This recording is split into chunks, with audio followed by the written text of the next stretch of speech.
Before we begin, don't forget to subscribe to Mr. Dinn's Stories by the Fireplace, where every story is built to burn through silence and rebuild through truth. There are things people say to you that you forget by the next day. Then there are things they say that live with you forever. For me, it was a single sentence. You'll end up in jail before you turn 20.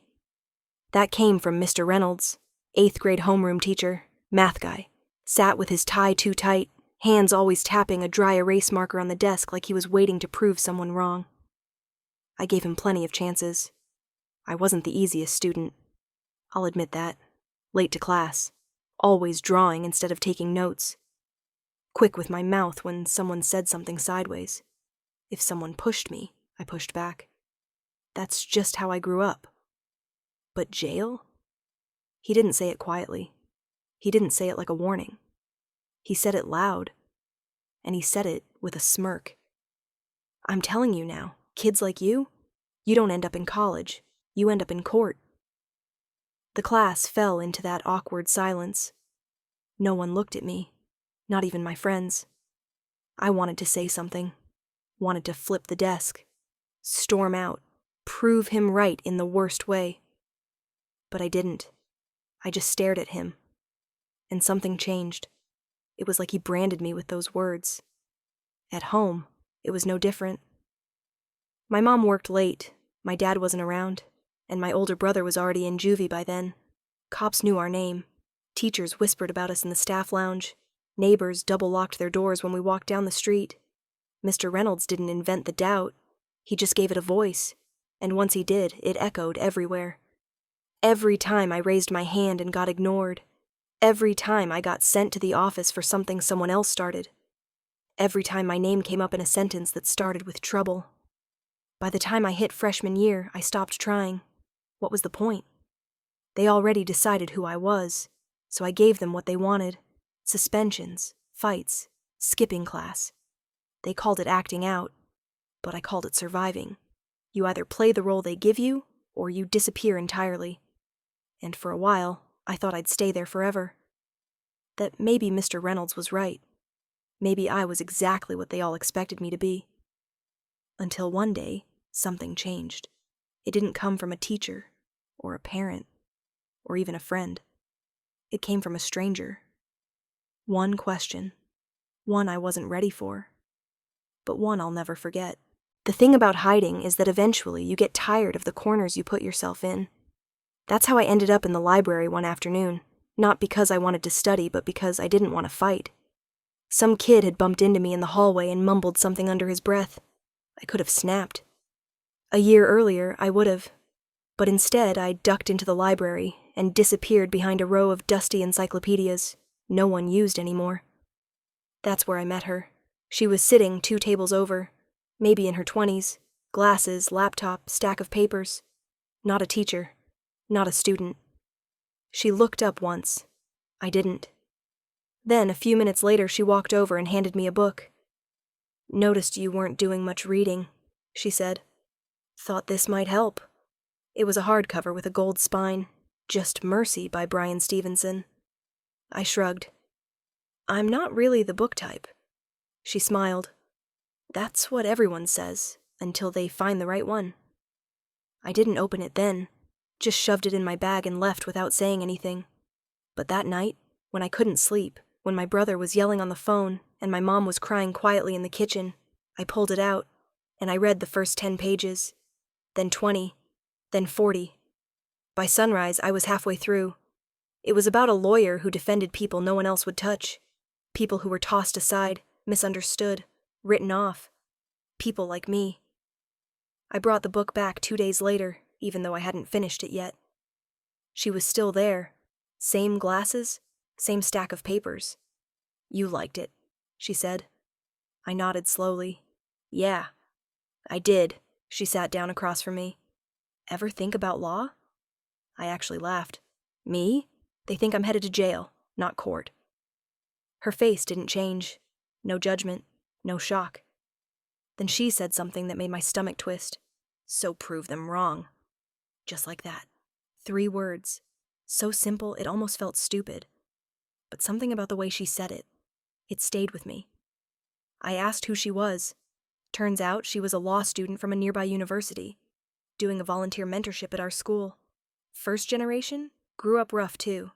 She handed me a notebook. Start writing, doesn't matter what. Just get used to building your voice.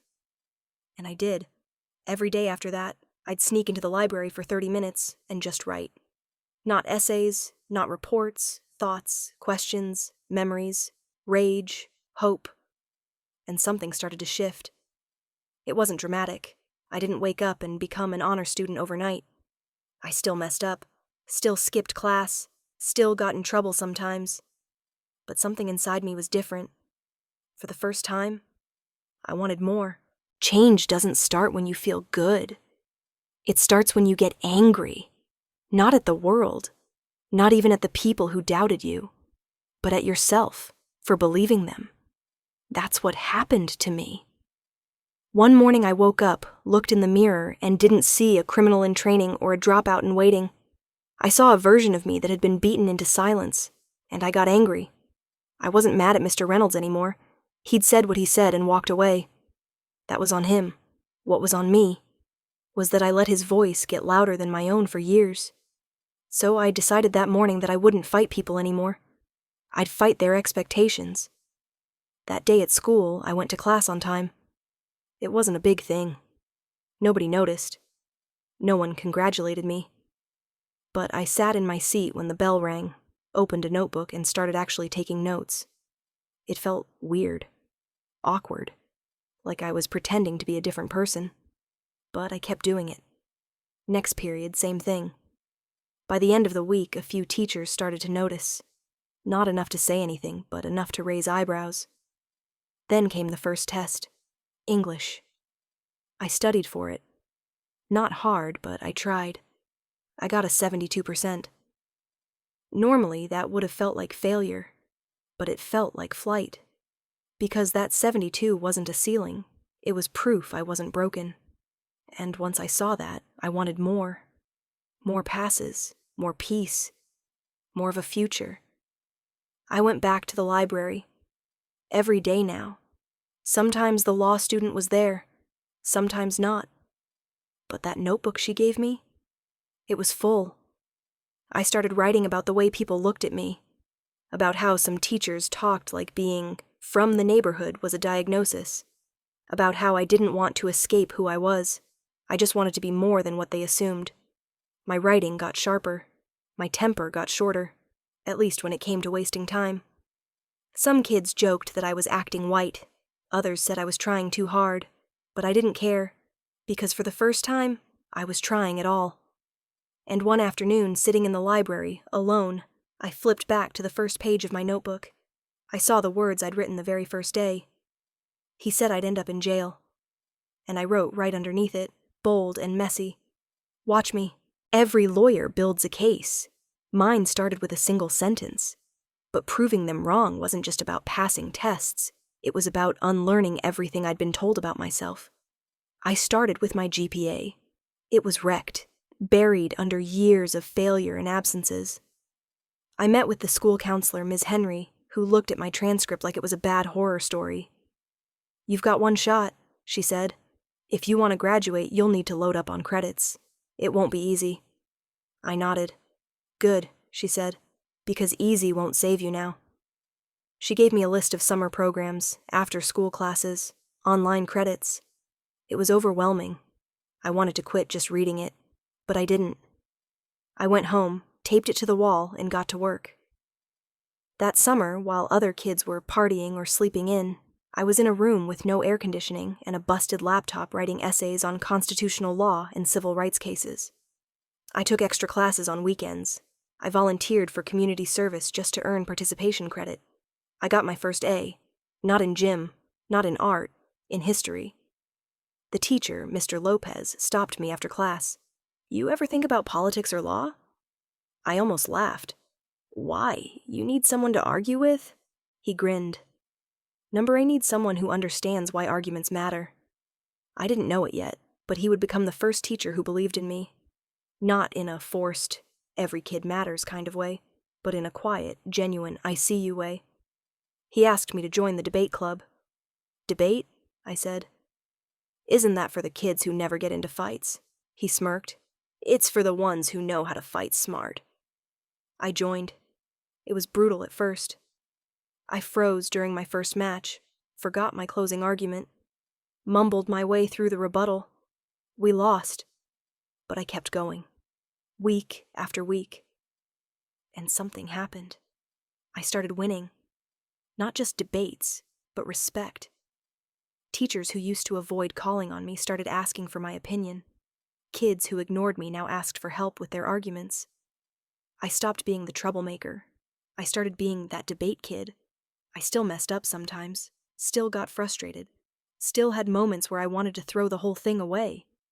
But then I'd open that notebook, the one from the library, and on the cover, in thick permanent marker, I had written, "Watch me." That became my fuel. Not revenge, not approval, just the drive to prove myself to myself. And slowly I was building a case even Mr. Reynolds couldn't argue with. Senior year came fast. I'd pulled my GPA out of the grave. I was on track to graduate, stacking extracurriculars like my life depended on it, which, in a way, it did. I wasn't just chasing a diploma anymore. I was chasing something bigger. Law school. It sounded ridiculous even to me when I said it out loud for the first time. Me, the kid who almost got expelled. But every time doubt crept in, I thought about that library, about that book, about that notebook, about the debate podium, the late-night essays, the faces of teachers who went from skeptics to witnesses. I applied to 5 schools. I poured myself into the applications. Personal statements that told the truth, every ugly piece of it. I didn't sugarcoat anything. I told them I'd been labeled, told them I was broken, but I also told them I rebuilt. And then I waited. Weeks went by, then months. I started to think maybe I'd reached my ceiling. Until one day, an envelope came in the mail. It wasn't thin. It was thick, heavy. I opened it with shaking hands. It was from Middleton School of Law. The words hit me like thunder. "Congratulations. You have been accepted to the incoming class of..." I stopped reading. I didn't need the rest. I sat there, alone in the kitchen, holding the letter like it was made of gold. And then I remembered him, Mr. Reynolds. The man who said I'd be in jail before 20. I don't know what made me do it. Maybe it was closure. Maybe it was pettiness. Maybe it was the last step in healing something I didn't know was still cracked. But I made a copy of the acceptance letter, put it in an envelope. No note, no message, just the letter. And I mailed it to him, to the school, to the faculty office, with my name clearly typed at the top. No return address needed. He'd know. He'd remember. I didn't expect him to respond. Honestly, I didn't think he'd even open it. Maybe he'd toss it aside, or maybe he'd read it and forget it by lunch. But 2 weeks later, I got an envelope in the mail. No return address, no school logo, just my name written in stiff, formal handwriting. I opened it slowly. Inside was a single sheet of paper, typed, signed. It read, "To the student I once underestimated, I received your letter." And for a moment I didn't believe it was real. Not because I didn't think you were capable, but because I realize now I never gave you the chance to prove that you were. I was wrong. Wrong to label you. Wrong to say what I said. Wrong to believe a moment of frustration defined your future. You didn't just prove me wrong. You proved something bigger. That people change. That failure isn't fixed. That sometimes teachers fail too. Congratulations. I'm proud of you. M.R. Reynolds. I stared at the page for a long time. It wasn't overly emotional. It didn't beg for forgiveness.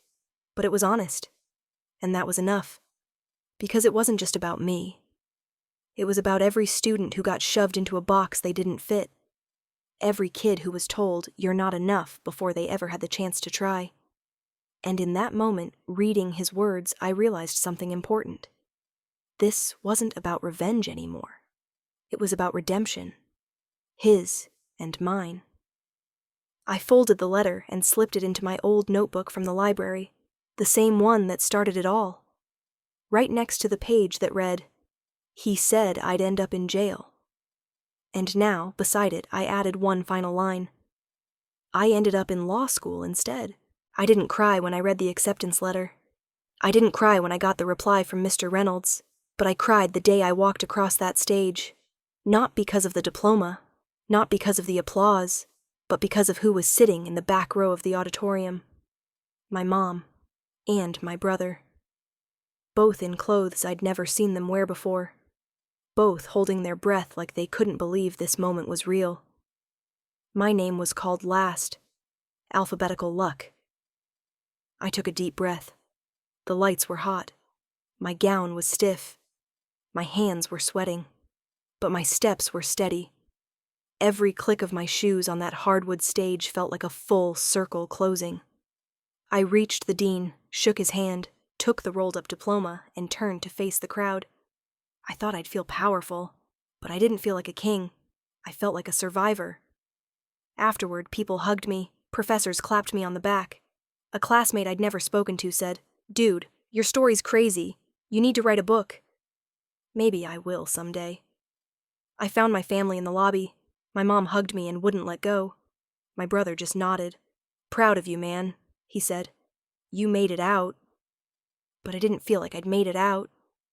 I felt like I'd finally made it into a version of myself I could respect.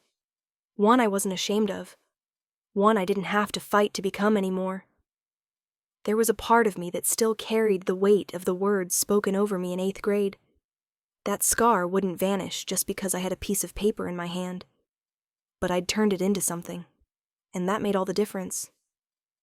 After the ceremony, I found a quiet moment alone, sat on a bench behind the auditorium and pulled out my phone. I scrolled back, deep into my photos. There it was, the picture of the envelope, the one I mailed to Mr. Reynolds. Then I opened the Notes app, read his reply again, and I smiled. Not because he changed, but because I did. Graduation wasn't the end. It was the start of a different kind of fight. Law school is brutal. There are nights I still stare at the ceiling, wondering if I belong here. Old ghosts still whisper sometimes, but now I know better than to listen. Every time I walk into a lecture, wearing clothes I once thought were reserved for kids born into better zip codes, I remind myself I wasn't supposed to be here. But I am. Because someone handed me a book. Because someone asked the right question. Because I stopped believing the worst version of myself. Now I'm studying criminal defense. The irony isn't lost on me. Mr. Reynolds said I'd end up in court. He was right. But not in the way he meant. I won't lie. Sometimes I imagine him in the gallery someday, watching me argue a case. Watching me stand where he never thought I'd stand. Not because I want revenge anymore, but because I want him to see that even the loudest mistakes a teacher makes can still become the quietest victories in a student's life. There's a boy I tutor now. He's 13, angry, doesn't trust anyone. Reminds me a little too much of myself. One day he looked at me and said, "They say I'm not smart enough for high school." And I told him, dead serious, "They told me I'd go to jail. I'm going to be a lawyer. So what do you think they know?" He didn't say anything, but the next time I saw him, he was holding a library book, and I smiled, because that's how it starts. Thank you for listening to Mr. Dinn's Stories by the Fireplace. If this story moved you, if you've ever been underestimated, overlooked, or labeled by someone who didn't care to understand you, know this: you don't owe them anger. You owe yourself proof. Quiet revenge is the kind that speaks for itself. Don't forget to subscribe for more stories that burn through doubt and rebuild through truth. Until next time, keep building your case.